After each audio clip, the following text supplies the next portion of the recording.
नमस्कार। दोपहर समाचार में आपका स्वागत है।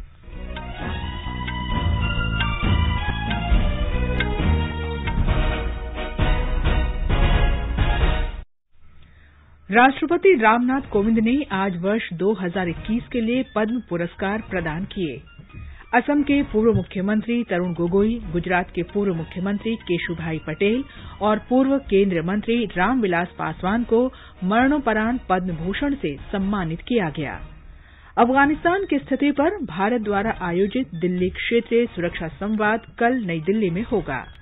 राष्ट्रीय सुरक्षा सलाहकार अजित डोभाल आज शाम उज्बेकिस्तान और ताजिकिस्तान के सुरक्षा सलाहकारों के साथ बातचीत करेंगे। केंद्र सरकार ने उपभोक्ता अधिकारों में वृद्धि के लिए डिब्बाबंद वस्तुओं के वैधानिक माप नियम 2011 में संशोधन किया।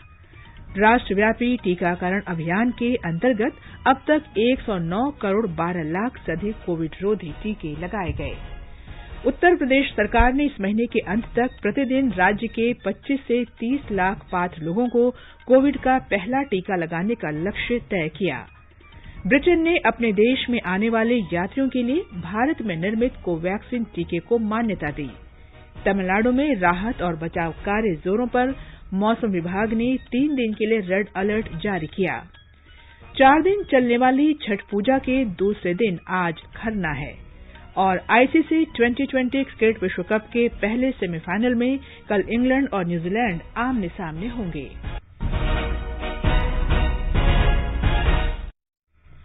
दोपहर समाचार में नीलम मलकानिया के साथ मैं कनकलता। देश ने कोविड टीकाकरण अभियान के अंतर्गत 100 करोड़ से अधिक टीके लगाने का लक्ष्य हासिल कर इतिहास रच दिया है। इस महत्वपूर्ण कार्य में योगदान करने वाले चिकित्सकों, नर्सों और अन्य स्वास्थ्यकर्मियों का आकाशवाणी अभिनंदन करता है। इसके साथ ही हम आपको सतर्क भी करना चाहते हैं कि कोविड अभी समाप्त नहीं हुआ है। आप सभी से हमारी अपील है कि यथाशीघ्र दोनों टीके लगवाएं और अन्य लोगों को भी टीके लगवाने के लिए प्रेरित करें। त्योहारों के समय कृपया 3 आसान उपायों का पालन अवश्य करें। मास्क लगाएं, 2 गज की सुरक्षित दूरी बनाए रखें, हाथ और चेहरा साफ रखें। कोविड से संबंधित किसी भी जानकारी और मार्गदर्शन के लिए राष्ट्रीय हेल्पलाइन नंबर 011-2397-8046 और 1075 पर संपर्क करें। देश के 75वें स्वाधीनता दिवस समारोह के उपलक्ष्य में आजादी का अमृत महोत्सव के अंतर्गत सरकार अनेक गतिविधियों का आयोजन कर रही है। इस अवसर को जन उत्सव के रूप में मनाते हुए आकाशवाणी समाचार ने स्वाधीनता संग्राम और उसके गौरवशाली इतिहास पर विशेष क्विज कार्यक्रम शुरू किया है। ये कार्यक्रम 15 अगस्त 2022 तक प्रत्येक सोमवार और मंगलवार को समाचार प्रभात में शामिल होगा। भारतीय डाक विभाग अमृत महोत्सव क्विज में आकाशवाणी के साथ सहयोगी के रूप में शामिल है। अमृत महोत्सव क्विज में कल का प्रश्न था, स्वराज ध्वज का डिजाइन किसने तैयार किया? ये ध्वज किस बात का प्रतीक है? इस प्रश्न का सही उत्तर है 1921 में महात्मा गांधी ने स्वराज ध्वज का डिजाइन तैयार किया था। ये 3 रंगों लाल, हरा और श्वेत रंग में था और इसके केंद्र में चरखा बना था जो स्व सहायता की गांधीवादी विचारधारा का प्रतिनिधित्व करता है। विरोध प्रदर्शन के दौरान इस झंडे को ले जाना अवज्ञा का प्रतीक था। आकाशवाणी समाचार को देश विदेश के श्रोताओं से इस प्रश्न का सही जवाब मिला है। भाग्यशाली विजेता हैं विशाखापत्तनम आंध्र प्रदेश के नागेश कुमार बेरा। मेरा नाम नगेश कुमार बेरा है। मैं विशाखापट्टनम आंध्र प्रदेश से हूँ। अमृत महोत्सव क्विज की विजेता बनने पर मुझे बहुत खुशी हो रही है। मैं आकाशवाणी समाचार का नियमित श्रोता हूँ और पिछले 4 दशक से रोजाना आकाशवाणी समाचार सुनना नहीं भूलता। हम बहुत खुश हूँ कि हमारा आंध्र प्रदेश से भी स्वतंत्र सेनानी है। गरपाటి సత్యనారాయణ గారు, అల్లూరి సీతారామరాజు గారు, టంగుటూరి ప్రకాశం గారు, పొట్టి శ్రీరాములు గారు, పెంగెల వెంకయ్య నాయుడు గారు, దుగ్గిరాల గోపాలకృష్ణ గారు। मैं पूरे आंध्र प्रदेश और खासतौर पर विशाखापट्टनम की ओर से देश की स्वतंत्रता के 75 वर्षों का पर्व अमृत महोत्सव की समस्त देशवासियों को शुभकामनाएं देता हूं। जय हिंद। और अब अमृत महोत्सव क्विज का 26वां प्रश्न। आज का प्रश्न है, साइमन कमीशन के भारत आने पर सभी राजनीतिक दलों ने इसका विरोध क्यों किया? प्रश्न एक बार फिर सुन लें। साइमन कमीशन के भारत आने पर सभी राजनीतिक दलों ने इसका विरोध क्यों किया? श्रोता अपने उत्तर व्हाट्सएप नंबर 8826546262 पर भेज सकते हैं या हमें इस पते पर ईमेल कर सकते हैं amritmahotsav@prasarbharati.gov.in। इसे एक बार फिर सुन लें। व्हाट्सएप नंबर 8826546262 और ईमेल amritmahotsavquiz@prasarbharati.gov.in। एक भाग्यशाली प्रतिभागी को विजेता चुना जाएगा और कल के समाचार प्रभात में उनके नाम की घोषणा की जाएगी। विजेता को ई प्रमाण पत्र और पुरस्कार दिया जाएगा। और अब समाचार विस्तार से। राष्ट्रपति रामनाथ कोविंद ने आज राष्ट्रपति भवन में आयोजित एक समारोह में प्रमुख हस्तियों को वर्ष 2021 के पद्म पुरस्कारों से सम्मानित किया। इस वर्ष की सूची में 7 पद्म विभूषण, 10 पद्म भूषण और 102 पद्मश्री पुरस्कार शामिल हैं। मूर्तिकार सुदर्शन साहू और पुरातत्वविद प्रोफेसर ब्रजबासी लाल और अन्य व्यक्तियों को पद्म विभूषण से सम्मानित किया गया। असम के पूर्व मुख्यमंत्री तरुण गोगोई, पूर्व केंद्रीय मंत्री रामविलास पासवान और गुजरात के पूर्व मुख्यमंत्री केशुभाई पटेल को मरणोपरांत पद्म भूषण से सम्मानित किया गया।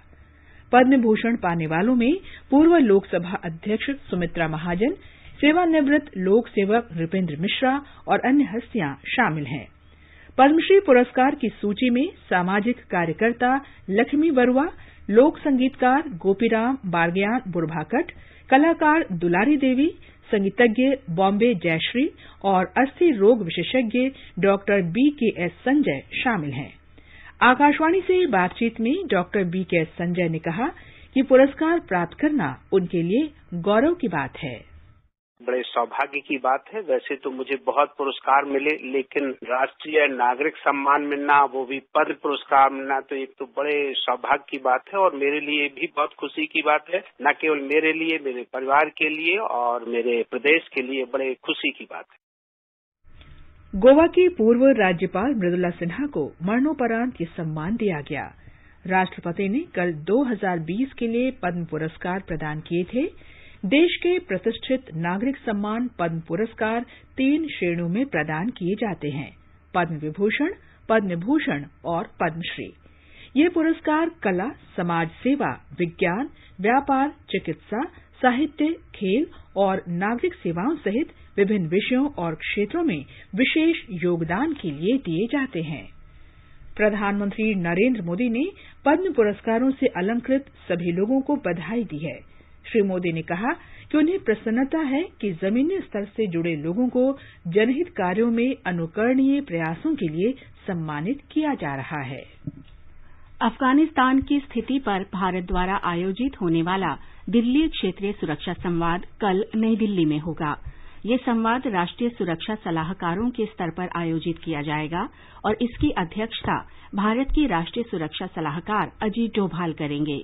इस संवाद में रूस, Iran, Kazakhstan, Kyrgyzstan, Tajikistan, Turkmenistan और उज्बेकिस्तान भाग ले रहे हैं। पाकिस्तान और चीन को भी बैठक के लिए आमंत्रित किया गया था, लेकिन ये दोनों देश भाग नहीं ले रहे हैं। बैठक में अफगानिस्तान में हाल के घटनाक्रम से उत्पन्न सुरक्षा स्थिति की समीक्षा की जाएगी। बैठक में अफगानिस्तान में शांति, सुरक्षा और स्थिरता को बढ़ावा देने का समर्थन किया जाएगा। श्री डोभाल आज शाम उज्बेकिस्तान और ताजिकिस्तान के सुरक्षा सलाहकारों के साथ चर्चा करेंगे। पूर्व राजनयिक अनिल वाधवा ने कहा कि बैठक में भारत, ईरान और रूस जैसे महत्वपूर्ण देशों की हिस्सेदारी से सकारात्मक और निश्चित परिणाम सामने आएंगे। I don't think there was any expectation from the very beginning that the Pakistani NSA would be attending this conference because, as I said earlier, Pakistan does not want India to play any role whatsoever in the process in Afghanistan. That does not mean that the others are unimportant because you have very important players like Iran, like Russia, India. You also have the Central Asian states which border Afghanistan. Without their support, the Taliban government will be in difficulty. And I'm sure that there would be a positive way which will evolve going forward. ये समाचार हमारी website newsonair.com/hindi और हमारे mobile app news on AIR पर भी उपलब्ध हैं। चलो मिलकर एक शुरुआत करें, चलो एक फैसला आज करें, मास्क नहीं तो टोकेंगे, कोरोना को रोकेंगे, चलो एक इरादा करते हैं, चलो कुछ वादा करते हैं, मास्क नहीं तो टोकेंगे, कोरोना को रोकेंगे। दोपहर समाचार में आपका फिर स्वागत है। केंद्र ने उपभोक्ताओं को अधिक सुरक्षा देने के लिए डिब्बा बंद वस्तुओं के वैधानिक माप नियम 2011 में संशोधन किया है। उपभोक्ता कार्य, खाद्य और सार्वजनिक वितरण मंत्रालय ने दूसरी अनुसूची के नियम 5 को समाप्त कर दिया है। इसमें विभिन्न वस्तुओं के पैक के आकार का विवरण होता था।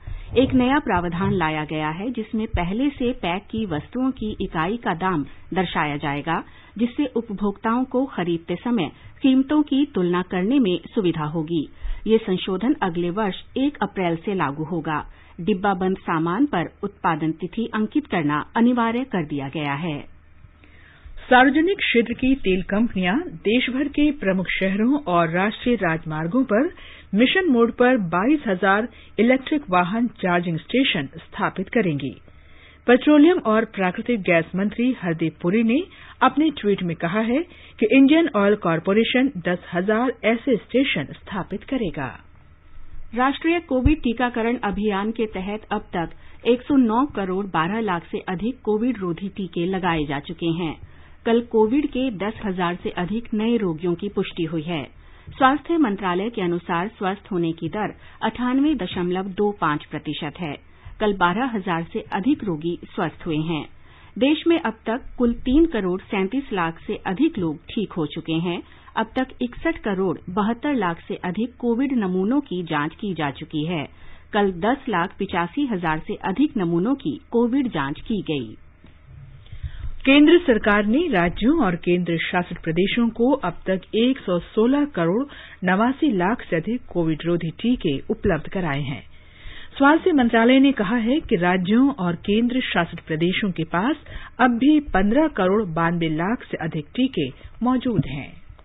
उत्तर प्रदेश सरकार ने इस महीने के अंत तक प्रतिदिन राज्य के पात्र 25 से 30 लाख लोगों को कोविड का पहला टीका लगाने का लक्ष्य तय किया है। हमारे संवाददाता ने बताया है कि मुख्यमंत्री योगी आदित्यनाथ ने अधिकारियों से टीकाकरण अभियान प्रतिदिन रात 10 बजे तक जारी रखने को कहा है। कोविड टीकाकरण के लिए पात्र कुल 15 करोड़ प्रदेशवासियों में से अब तक 9 करोड़ 95 लाख लोगों को कम से कम पहली डोज लग चुकी है और तकरीबन 5 करोड़ लोग बाकी हैं। मुख्यमंत्री योगी आदित्यनाथ ने इन बाकी बचे लोगों को भी टीके लगाने के लिए मिशन मोड में अभियान चलाने को कहा है। मुख्यमंत्री ने कल वीडियो कॉन्फ्रेंसिंग के जरिए पूरे प्रदेश के जिलाधिकारियों और अन्य वरिष्ठ अधिकारियों के साथ बैठक की और कहा कि अगर निर्धारित समय में लक्ष्य पूरे नहीं हुए तो इसके लिए जिलाधिकारी जिम्मेदार होंगे। उन्होंने कहा कि इस काम में जनप्रतिनिधियों की मदद ली जाए। प्रदेश में गौतम बुद्ध नगर, गाजियाबाद, शाहजहांपुर, झांसी और लखनऊ जिलों में 75% से अधिक टीकाकरण की पात्र आबादी को कम से कम एक टीका लगाया जा चुका है। सुशील चंद्र तिवारी, आकाशवाणी समाचार, लखनऊ। ब्रिटेन ने भारत में निर्मित कोविड टीका कोवैक्सिन को मान्यता दे दी है। ब्रिटिश सरकार ने एक वक्तव्य में बताया कि 22 नवंबर से कोवैक्सिन को आधिकारिक मान्यता मिल जाएगी। कोवैक्सिन को ब्रिटेन यात्रा के लिए स्वीकृत कोविड टीकों की सूची में शामिल किया जाएगा। इससे भारत और अन्य देशों के उन लोगों को फायदा होगा जिन्हें दोनों टीके लग चुके हैं। आकाशवाणी का समाचार सेवा प्रभाग आज रात 9:30 बजे से कोरोना जागरूकता श्रृंखला के तहत हिंदी और अंग्रेजी में लाइव फोन इन कार्यक्रम प्रसारित करेगा। इसे एफएम गोल्ड चैनल और अतिरिक्त मीटरों पर सुना जा सकता है। दिल्ली के सर गंगाराम अस्पताल के डॉक्टर वेद चतुर्वेदी श्रोताओं के प्रश्नों के उत्तर देने के लिए उपस्थित रहेंगे। श्रोता हमारे विशेषज्ञ से टोल फ्री नंबर 1800-115767 और टेलीफोन नंबर 011-2331-4444 पर प्रश्न पूछ सकते हैं। आगे बढ़ने से पहले मुख्य समाचारों पर एक नजर। राष्ट्रपति रामनाथ कोविंद ने आज वर्ष 2021 के लिए पद्म पुरस्कार प्रदान किए। असम के पूर्व मुख्यमंत्री तरुण गोगोई, गुजरात के पूर्व मुख्यमंत्री केशुभाई पटेल, पूर्व केंद्रीय मंत्री रामविलास पासवान को मरणोपरांत पद्म भूषण से सम्मानित किया गया। अफगानिस्तान की स्थिति पर भारत द्वारा आयोजित दिल्ली क्षेत्रीय सुरक्षा संवाद कल नई दिल्ली में होगा। राष्ट्रीय सुरक्षा सलाहकार अजीत डोभाल आज शाम उज्बेकिस्तान और ताजिकिस्तान के सुरक्षा सलाहकारों के साथ बातचीत करेंगे। राष्ट्रव्यापी टीकाकरण अभियान के अंतर्गत अब तक 109 करोड़ 12 लाख से अधिक कोविड रोधी टीके लगाए गए। तमिलनाडु में राहत और बचाव कार्य जोरों पर। मौसम विभाग ने 3 दिन के लिए रेड अलर्ट जारी किया। 4 दिन तक चलने वाली छठ पूजा के दूसरे दिन आज खरना है और आईसीसी T20 क्रिकेट विश्व कप के पहले सेमीफाइनल में कल इंग्लैंड और न्यूजीलैंड आमने सामने होंगे। बंगाल की खाड़ी के दक्षिण पूर्व और आसपास के क्षेत्रों में हवा के कम दबाव का एक नया क्षेत्र बन गया है। मौसम विभाग ने चेन्नई में बताया कि इसके बृहस्पतिवार तक उत्तरी तमिलनाडु तट पर पहुंचने की आशंका है। इसे देखते हुए 3 दिन के लिए रेड अलर्ट जारी किया गया है। इसके प्रभाव से तमिलनाडु के डेल्टा क्षेत्र के जिलों और रामनाथपुरम तथा पुद्दुचेरी के कराईकल क्षेत्र में बहुत तेज वर्षा होने की आशंका है। राज्य के 6 दक्षिणी जिलों में तेज से बहुत तेज वर्षा और चेन्नई सहित 9 उत्तरी और मध्यवर्ती जिलों में कुछ स्थानों पर तेज वर्षा का अनुमान है। हमारे संवाददाता ने बताया है कि राज्य में राहत और बचाव के उपाय युद्ध स्तर पर किए जा रहे हैं। आईसीसी T20 क्रिकेट विश्व कप में कल पहले सेमीफाइनल में अबुधाबी में इंग्लैंड का मुकाबला न्यूजीलैंड से होगा। दूसरा सेमीफाइनल दुबई में बृहस्पतिवार को पाकिस्तान और ऑस्ट्रेलिया के बीच खेला जाएगा। आकाशवाणी विश्व कप मैचों का आंखों देखा हाल प्रसारित कर रहा है। ये समाचार आकाशवाणी से प्रसारित किए जा रहे हैं। ताजा समाचार जानने के लिए आप हमारे Twitter handle @AIR News Hindi को फॉलो कर सकते हैं। आजादी का अमृत महोत्सव के लिए सभी उपभोक्ताओं को शुभकामनाएं। हॉलमार्क सोने की शुद्धता सुनिश्चित करता है। हमेशा हॉलमार्क वाले सोने के आभूषण खरीदें। उपभोक्ता संबंधी किसी भी शिकायत के लिए कृपया राष्ट्रीय उपभोक्ता हेल्पलाइन के टोल फ्री नंबर 14404 पर संपर्क करें। उपभोक्ता मामले विभाग, भारत सरकार द्वारा जनहित में जारी। जागो ग्राहक जागो। ये आकाशवाणी है। आजादी के अमृत महोत्सव के अंतर्गत स्वतंत्रता संग्राम में अपने प्राण न्यौछावर करने वाली वीरांगनाओं की गाथाओं को कड़ियों में जोड़कर आकाशवाणी लेकर आया है विशेष प्रस्तुति अपराजिता। आज की कड़ी में हम स्वतंत्रता सेनानी मूलमती देवी की बात करेंगे।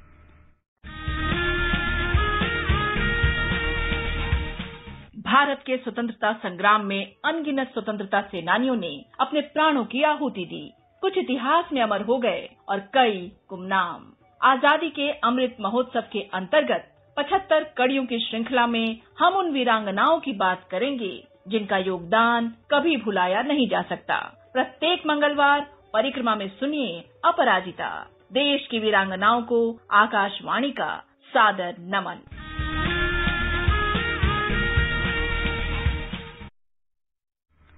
आजादी के अमृत महोत्सव के अंतर्गत आइए अब सुनते हैं आकाशवाणी की विशेष प्रस्तुति आजादी का सफर।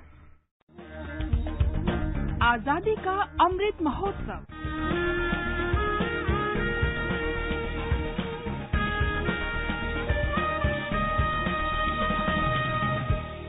आजादी का सफर आकाशवाणी के साथ। भारत का गौरवशाली स्वतंत्रता संग्राम आधुनिक विश्व के अब तक के सबसे बड़े संघर्षों में से एक है। आकाशवाणी समाचार आपके लिए प्रतिदिन इस संग्राम की एक झलक लेकर आता है।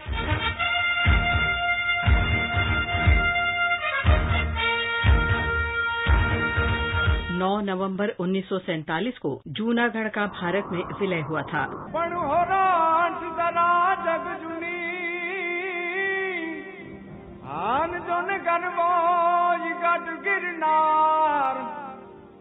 जूनागढ़ काठियावाड़ क्षेत्र की एक रियासत थी, जबकि अधिकांश अन्य रियासतें भारत में शामिल हो चुकी थीं। जूनागढ़ के शासक नवाब महाबत खान रसूल खान जी थे।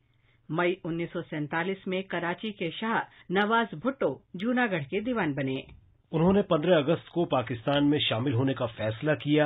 हालांकि पहले उन्होंने संकेत दिया था कि जूनागढ़ का हित भारत में शामिल होने में है।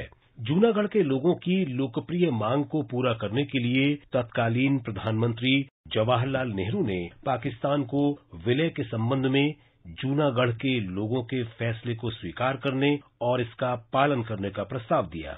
नवाब के प्रति जूनागढ़ के लोगों का आक्रोश बढ़ता जा रहा था और दिन प्रतिदिन स्थिति तनावपूर्ण होती जा रही थी।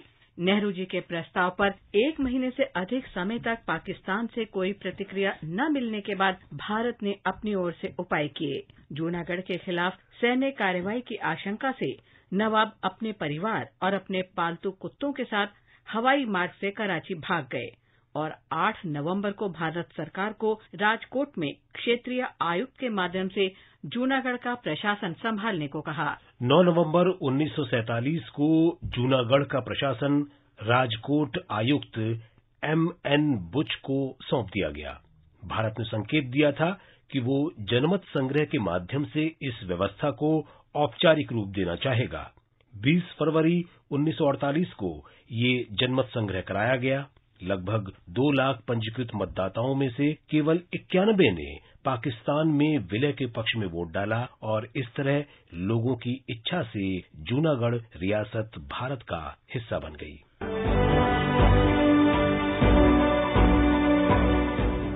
आज असम की स्वतंत्रता सेनानी पुष्पलता दास की पुण्यतिथि भी है। सिर्फ 6 साल की उम्र में वो लोगों के बीच खादी को लोकप्रिय बनाने के लिए बानर सेना में शामिल हो गईं और चक्र संघ का गठन किया। उन्होंने अपनी मां से प्रेरित होकर मातृभूमि को मुक्त करने का संकल्प लिया और फिर कभी पीछे मुड़कर नहीं देखा।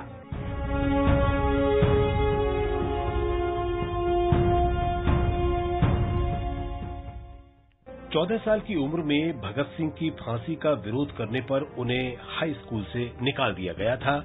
1940 के दौरान व्यक्तिगत सत्याग्रह के लिए जेल भेजे जाने के कारण पुष्पलता दास की पढ़ाई छूट गई। वर्ष 1940 से 1942 तक वे राष्ट्रीय योजना समिति की महिला उप समिति की सदस्य के रूप में बॉम्बे में थीं। इस दौरान उन्होंने विकास और रचनात्मक कार्यों के लिए मृदुला साराभाई और विजय लक्ष्मी पंडित के साथ काम किया। वर्ष 1942 में पुष्पलता दास ने ओमियो कुमार दास से विवाह किया, जो एक सच्चे गांधीवादी और सामाजिक कार्यकर्ता भी थे। विवाह के बाद पुष्पलता ने अपने सहकर्मियों के साथ तेजपुर में शांति वाहिनी और मृत्यु वाहिनी का आयोजन किया। पुष्पलता को घोपुर थाना परिसर में राष्ट्रीय ध्वज फहराने के लिए जुलूस का नेतृत्व करना था।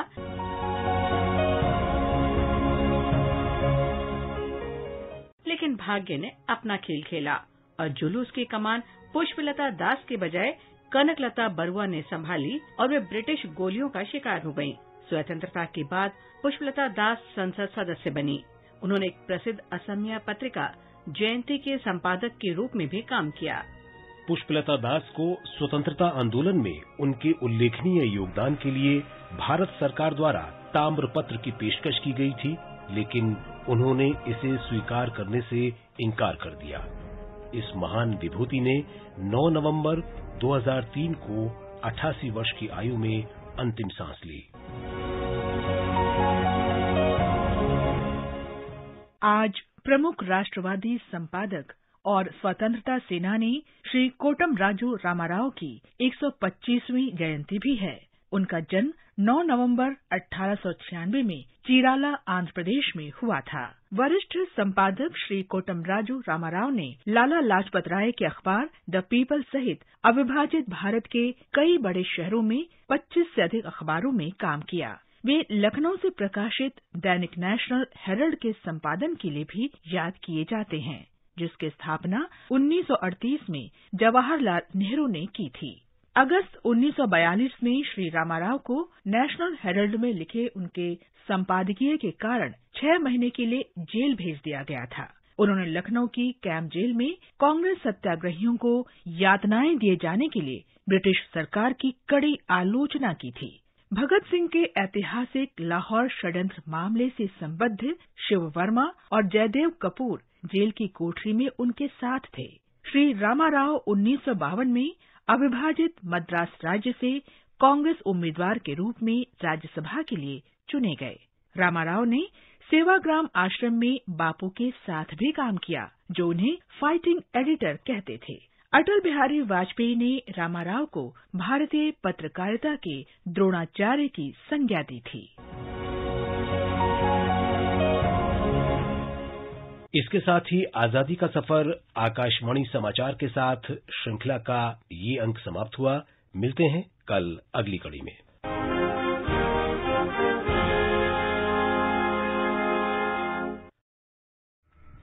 बिहार में 4 दिन तक चलने वाले लोक आस्था के महापर्व छठ पूजा के दूसरे दिन आज खरना आयोजित किया जा रहा है। हमारे संवाददाता ने बताया कि पूरे राज्य में माहौल छठमयी हो गया है।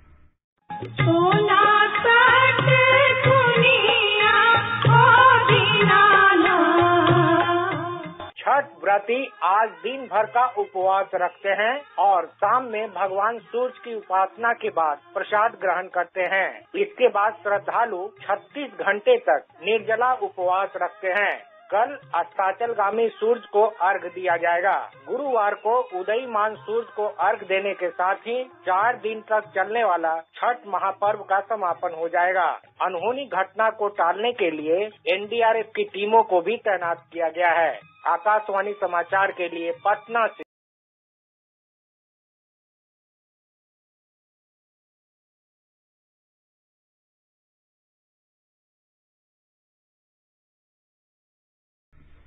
उत्तराखंड आज अपना 21वां स्थापना दिवस मना रहा है।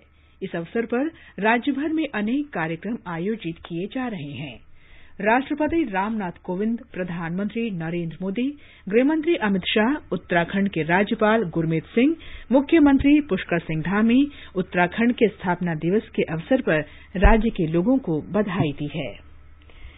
न्यूज ऑन एआईआर ऐप पर आकाशवाणी की लाइव स्ट्रीम जिन 10 देशों में सबसे अधिक लोकप्रिय है, उनमें पहली बार पाकिस्तान शामिल हो गया है। सऊदी अरब भी इस सूची में आ गया है। इस सूची में अमेरिका सबसे ऊपर है, उसके बाद इंग्लैंड और ऑस्ट्रेलिया का स्थान है। अब एक नजर आज के मौसम पर। सबसे पहले देश के 4 महानगरों के मौसम के बारे में। राजधानी दिल्ली में हल्के बादल और धुंध छाई रह सकती है। मुंबई और कोलकाता में आसमान साफ रहेगा तथा चेन्नई में बादल छाए रहेंगे। उत्तर भारत में श्रीनगर, जम्मू, लेह और मुजफ्फराबाद में आसमान साफ रहेगा, जबकि गिलगित में आमतौर से बादल छाए रहेंगे। बुलेटिन समाप्त होने से पहले अमृत महोत्सव क्विज का आज का प्रश्न फिर सुन लें। साइमन कमीशन के भारत आने पर सभी राजनीतिक दलों ने इसका विरोध क्यों किया? आप अपने उत्तर व्हाट्सएप नंबर 8826546262 पर भेज सकते हैं या हमें इस पते पर ईमेल कर सकते हैं amritmahotsav@prasarbharati.gov.in। अंत में मुख्य समाचार एक बार फिर। राष्ट्रपति रामनाथ कोविंद ने आज वर्ष 2021 के लिए पद्म पुरस्कार प्रदान किए। असम के पूर्व मुख्यमंत्री तरुण गोगोई, गुजरात के पूर्व मुख्यमंत्री केशुभाई पटेल और पूर्व केंद्रीय मंत्री रामविलास पासवान को मरणोपरांत पद्म भूषण से सम्मानित किया गया। अफगानिस्तान की स्थिति पर भारत द्वारा आयोजित दिल्ली क्षेत्रीय सुरक्षा संवाद कल नई दिल्ली में होगा। राष्ट्रीय सुरक्षा सलाहकार अजित डोभाल आज शाम उज्बेकिस्तान और ताजिकिस्तान के सुरक्षा सलाहकारों के साथ बातचीत करेंगे। केंद्र सरकार ने उपभोक्ता अधिकारों में वृद्धि के लिए डिब्बाबंद वस्तुओं के वैधानिक माप नियम 2011 में संशोधन किया। राष्ट्रव्यापी टीकाकरण अभियान के अंतर्गत अब तक 109 करोड़ 12 लाख से अधिक कोविड रोधी टीके लगाए गए। उत्तर प्रदेश सरकार ने इस महीने के अंत तक प्रतिदिन राज्य के 25 से 30 लाख पात्र लोगों को कोविड का पहला टीका लगाने का लक्ष्य तय किया। ब्रिटेन ने अपने देश में आने वाले यात्रियों के लिए भारत में निर्मित कोवैक्सीन टीके को मान्यता दी। तमिलनाडु में राहत और बचाव कार्य जोरों पर। मौसम विभाग ने 3 दिन के लिए रेड अलर्ट जारी किया और 4 दिन चलने वाले छठ पूजा के दूसरे दिन आज खरना है। इसके साथ ही दोपहर समाचार का ये अंक समाप्त हुआ। नमस्कार।